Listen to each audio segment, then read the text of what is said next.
Hey K-popers, and welcome back to Hallyu. As you no doubt are aware, last week we got the terrible news that Gugudan have disbanded. So today we're going to take a look back on their story as a group, after which I'll end off with a little tribute in the form of a personal message from us fans to the girls.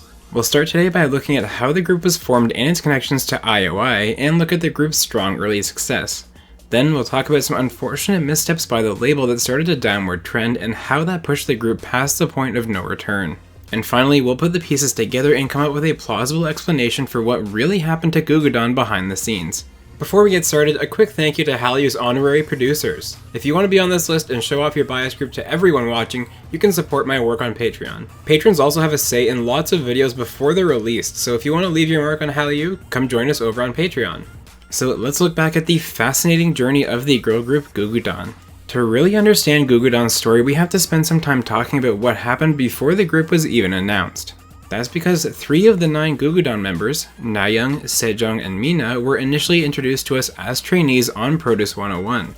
The 3 girls represented Jellyfish Entertainment on the inaugural season of Mnet's Produce series, and they did very well. All 3 of them made it to the final episode, with both Mina and Sejong making the final roster of IOI. But that doesn't even do it justice, because Sejong did so well that she was consistently among the top 2 rankings through each week of the show, and she rightfully earned the title God Sejong for her dominance. And this is a big reason why so many Gugudan fans feel so sad about how the group ended up, because they started with so much hype around several of the members thanks to their performance in Produce 101. Mina and Sejong went on to debut in IOI in May of 2016, and just a month later the rumor mill was already churning with reports of a new Jellyfish girl group. On June 7th, Jellyfish finally came out and confirmed that Mina and Sejong would be debuting in a new girl group. Over the next week, they further announced that Nayoung, the other Produce 101 finalist, would also be in the group and that it would consist of 9 members. On June 17th, they revealed the name Gugudan, a name whose meaning would come back to haunt them. You see, in the Sino-Korean number system, Gu means 9, and the group's name is often stylized with a 9 replacing one of the G's. And as we'll find out shortly, having 9 members was not always a guarantee for the group. Anyways, back to the story. Now, there was a lot of concern from fans that debuting Gugudan while Mina and Sejong were in IOI was just setting them up for failure, but YMC Entertainment did allow IOI members to promote with their main label when IOI had downtime. In terms of purely just having comebacks, this doesn't seem like it was a problem for Gugudan, but really it's impossible to say just how much strain it put on scheduling in Gugudan's all-important rookie year. At last, on June 28, 2016, Gugudan debuted with the 9 girls Mimi, Hana, Haebin, Nayoung, Sejong, Sally, Soyi, Mina, and Hyeyeon. Their debut EP was called Act 1 The Little Mermaid and featured the cute title track Wonderland. As you can probably guess from the name of the album, the MV had a mermaid concept, and the entire album was really good.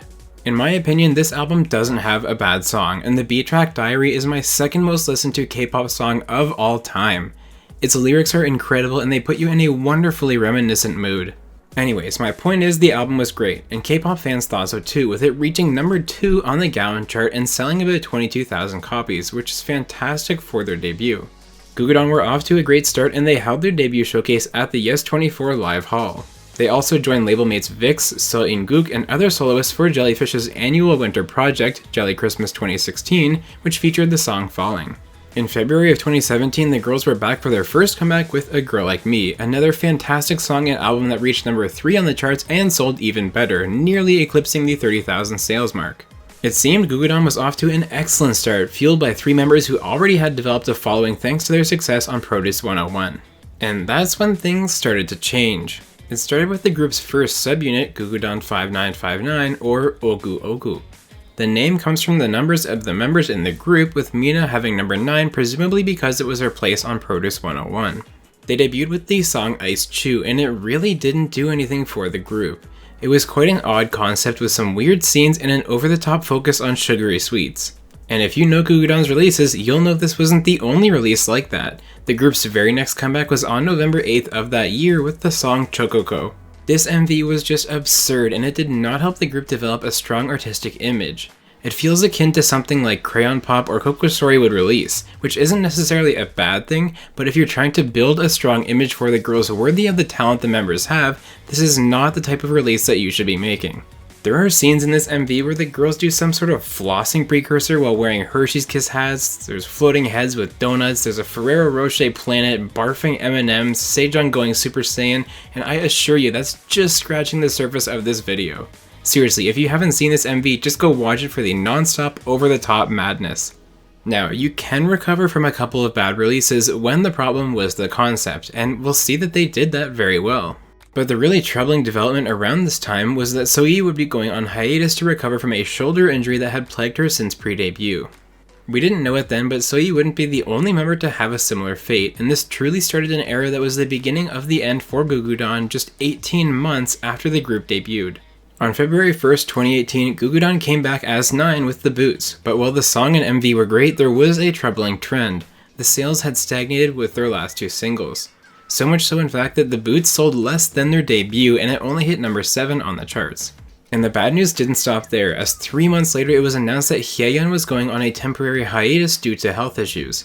This prompted Jellyfish to debut a new subunit called Gugudan Semina, consisting of, you guessed it, Sejong, Mina, and Nayoung.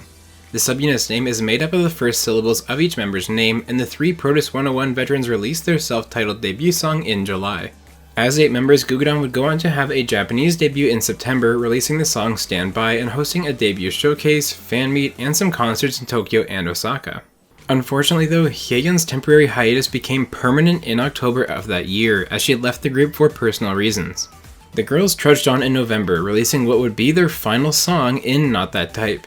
Again, the song was fantastic and there was nothing wrong with the release, but for one reason or another it only sold 9,800 copies.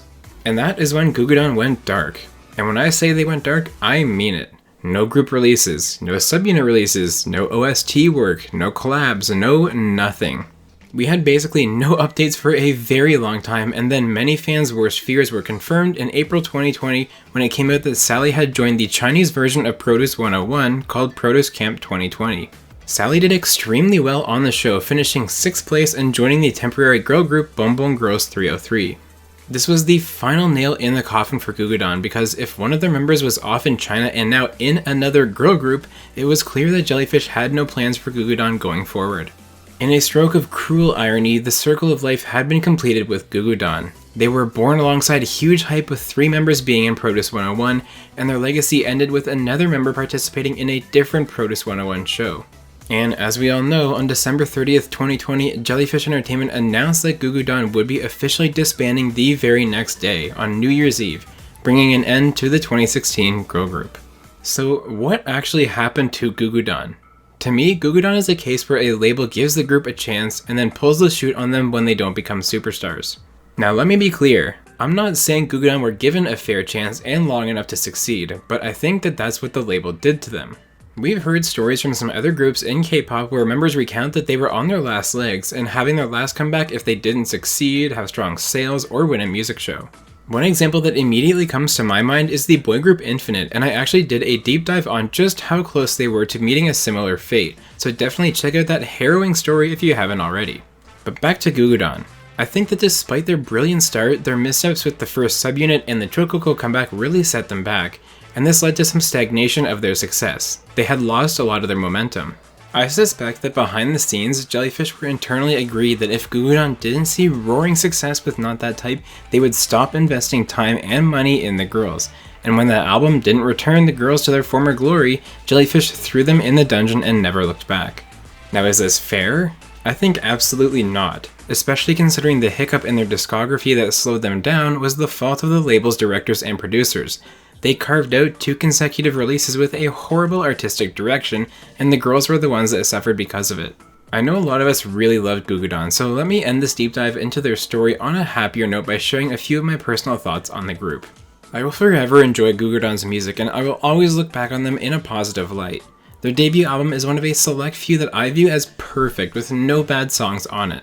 They were full of talent, with a beautiful and strong leader in Hana, an exceptionally talented main vocalist in Sejong, and 7 other very talented members to round out a really strong girl group. Though their label gave up on them, their fans never did, and I hope we all continue to enjoy their music and support them as they continue their individual endeavors. Act 5 may have been Gugudan's last as a group, but each member will have their own Act 6, 7, and beyond in the future.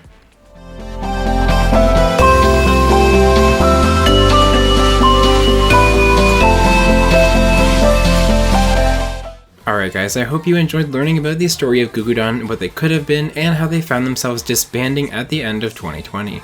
Definitely let me know your favorite Gugudan era, moment, performance, or other memory down in the comments. Let's remember the wonderful music that they brought us in their time as a group. And if you did enjoy this video, make sure you subscribe because there's a new story like this to discover and lots of K-pop content that's coming your way every single week right here at Hallyu. This has been Deep Dive number 35, Gugudan.